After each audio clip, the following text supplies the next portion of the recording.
Next thing I got is, I was asked by the school about putting traffic sign at 7th and Chestnut, 2 more signs, stop signs. I watched them today, and I know today was a day where we didn't have a bunch of students coming in because there's finals today. But I stood out there and watched. I mean, they're really not sitting there any longer than what you normally would at, leaving school at the end of the day. They say the mornings are the worst for that 4-way. Yeah, and I've watched it a lot. I've been asked a lot about this as far as just traffic flow. I've always felt we will slow down the flow of traffic by putting a 4-way there because of the output of number of vehicles in the area. That would be one disadvantage of putting one in. There are advantages for putting a 4-way in there because the pedestrian crosswalk, we've quadrupled the number of vehicles in that area, and there still are people who walk to and from school. If you do slow down traffic, it's going to slow down, which does make it safer, but it's just the stop and go, clearing that intersection of clearing traffic out of that area. I've been asked, I would recommend someone who knows, an engineer, I don't know what they call them, to get a study of what would work best. But I wish they would have done that when we asked, because for whatever reason, honestly, right there at Chestnut and 9th Street, yeah. there could be, Yeah. I mean, we got kids riding bicycles through there. Yeah. There's nobody down there to stop traffic whenever they're coming through or walking through. So, and we did make recommendations to the school district on what we thought should be done, but nothing's been. Most of the neighbors have wanted one there for years, just because it would slow people down. Engineers, tell you, like 6th and Fairgrounds intersection discussion, the county engineers told us stop signs are not made to slow people down, even though common sense says they do. It's more control of flow of traffic, both directions. But yeah, I am concerned about the kids crossing. They're always just skirting out when they can. The traffic is worse in the morning of buses coming from the new school up to Chestnut and going. So whether we decide to try it, I don't think, it'd have to be marked well. It wouldn't have to be, I don't think it'd need flashing red, but you'd need some reflective flags on the new signs for a while to alert. But that's something for Greg and the council to consider whether they want to do that and evaluate it for a while and see if it helps. I've given my opinion. I don't think it would hurt to try, honestly, but our crashes have not went up. They're normal numbers, even though we've increased the amount of traffic out of the school area. But yet I do get it is hard north-south traffic. It's hard to move out into east-west road because of that 2-way stop. So I don't know. I do worry about the pedestrian crossing. Say that intersection is gonna have on the north side, they're gonna be on a new sidewalk. Yeah, they're supposed to be putting that. I don't know how they're doing that. So Say throughout the school, I think it's on the north side of that. Yeah. Once they start working on that, the engineer Malograno, once they start figuring the sidewalks, they're supposed to come back with a recommendation if we should have more stop or not. That's kind of where it's at. So maybe waiting on them to see what they would recommend. That's we're wanting an engineer study done, but yet we can put stop signs in if we want. A city can, but yeah, it's just a matter of what to do. I don't think it increases.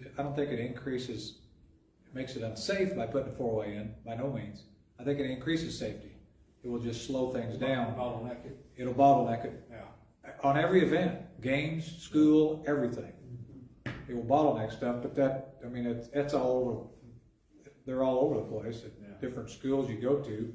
You just work your way out, and it happens. So I don't think there's a right or wrong. It's just the safety aspect would be my biggest concern as far as is it needed there for that. with that being a crosswalk area where kids do cross, though, They do. I'm still thinking the same way on 9th Street though, too. I agree. Those,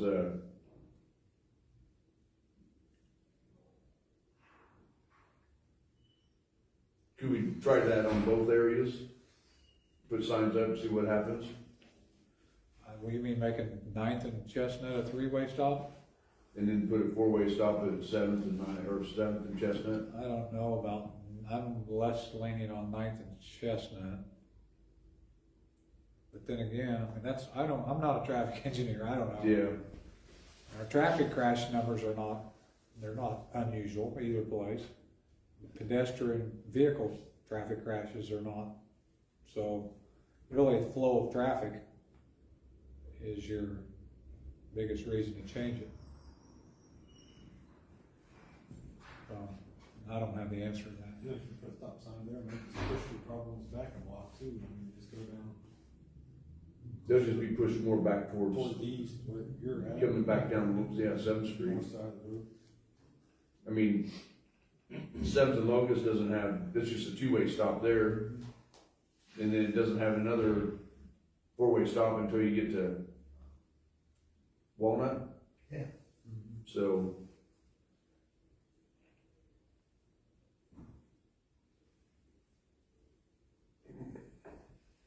What do you think? And this is something the school, They approached me about it.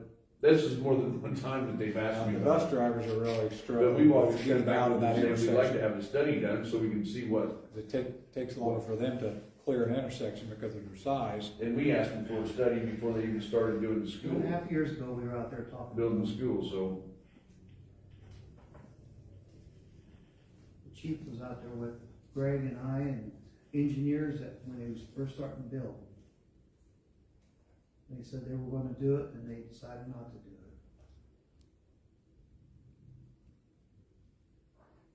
it. I'm out there nearly daily, and I see the flow, and I see their frustration.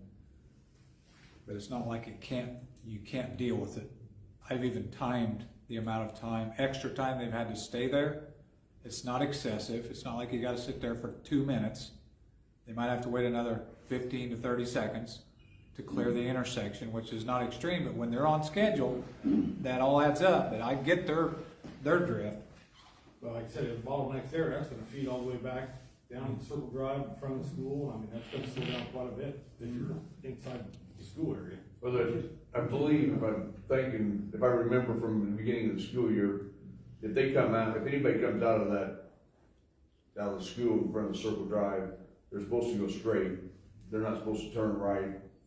I believe they're just supposed to go straight down Hickory. But whether or not they start, keep doing that or not, that's another thing, so. I just feel like that's how I remember how the traffic was supposed to flow at that time. Then the buses come out, they go in different directions when they get out there. At the end of, in the morning and at the end of the day, they take their different directions. So, I mean, after they drop the kids off, they all go a different way to get back to the garage. So, When is the sidewalk project next? This This next summer. year, Just planning this summer, Lou. So that's,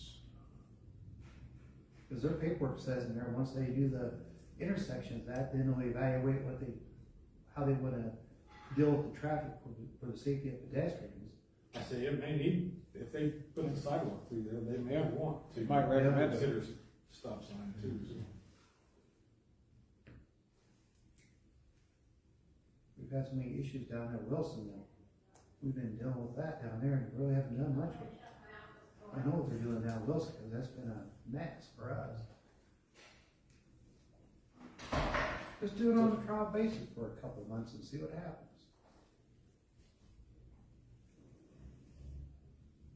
Monitor chief and see what goes on. try one on both ends. Can we try one on 9th Street also? I don't recommend that, Tim. Okay. It's my opinion. I think that's too big of a change. That's just me. You can do what you feel is right, but I worry that would be too big of a change. Could be, I hope we learn from an engineer what's best. We're giving our opinions, but I think when the sidewalk comes through too, it's gonna increase the pedestrian traffic through there, so. Greg was supposed to talk to Leah about this. I talked to, we were out there a couple of days ago, and he was supposed to contact me about his opinion on that, cause it's the safe routes for the sidewalks. So we wanna do this temporarily, just to check it out, and see how it works? I mean, you can always do it right that way, correct? Yeah, if it's not working, we'll evaluate. As long as they're marked and flagged well, the east-west change. It'd be like 6th Street when we made a 4-lane out there years ago. That was disastrous. Yeah, it'll be rough. That was dangerous. I'm not used to it. Yeah, 'cause when they turn out of school and head east, we're gonna just be used to just going. We'll make it safe. So we can put flags and maybe temporary signs up to tell them that this is now a 4-way stop. Yeah. Is that, have we ever done that, or is that possible? You can flag it and then just stop ahead, 4-way stop ahead in that block area, you know, both directions. Your east-west Attorney notification. have to write an ordinance on, but it could be temporary for a certain amount of time, then council can take action to make it permanent. But it's gotta be done by ordinance. So we'll make a motion to make 7th and Chestnut a 4-way stop, temporary stop sign, well, temporarily, check, stop signs need to have flags and stop ahead signs.